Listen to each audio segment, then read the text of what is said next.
I would like for you to wipe down the cabinets and straighten the laundry room up. If you don't get everything done, it's no problem. You can finish tomorrow. Tell Uncle Jim I love him. Thank you, sincerely, Kelly. I laid the list back down on the kitchen table and headed downstairs. I walked into Mr. Jim's room and turned the light on.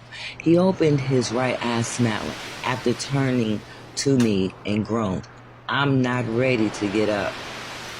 I walked over to him and replied, "Well, only since Kelly is gone, I'll allow you to sleep in. Meanwhile, I'll be going upstairs to wipe down the kitchen cabinets and straightening up the laundry room. Afterwards, I'll be back to help get you cleaned and dressed." "Okay," Mr. Jim replied, closing his eyes. Before exiting the room, I turned off the lights and headed back upstairs. I grabbed my AirPods from the pants pocket and placed them in my ear and pulled up my jams on my phone. With different melodies blasting in my ear, I kneeled down and found a wash bucket and cleaning rags under the kitchen sink. I then ran hot running water into the bucket and then added bleach and all-purpose cleaning into the water.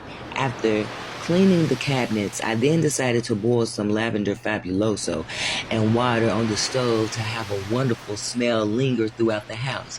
I then made my way to the laundry room and started straightening the clean clothes on the plastic shelves. Before I knew it, time had snuck by and it was noon, so I rushed to the kitchen sink and washed my hands. I rushed down the stairs to get Mr. Jim ready for the day.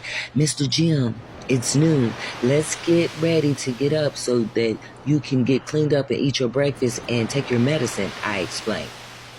Since I let him sleep in, he did what I asked of him with no fuss. I just smiled as he sat on the side of the bed. I kneeled down to slide his brown house shoes on, and as he reached over to grab his glasses next to the camera on the nightstand, I raised up with both hands out, smiling, saying, "Now let's go to the bathroom." "Okay," Mr. Jim said, smiling back. Our daily routine was in play. As he sat on the toilet, I cracked the door open, made his bed, and picked out his clothes and waited for the toilet to flush, letting me know that he was done. I knocked on the bathroom door. "Are you ready?" I asked, now entering with his clothes. Sure enough, he was. I ran the water in the sink to let it get warm enough to explain that I was going to give him a full body bath while he sat on the toilet.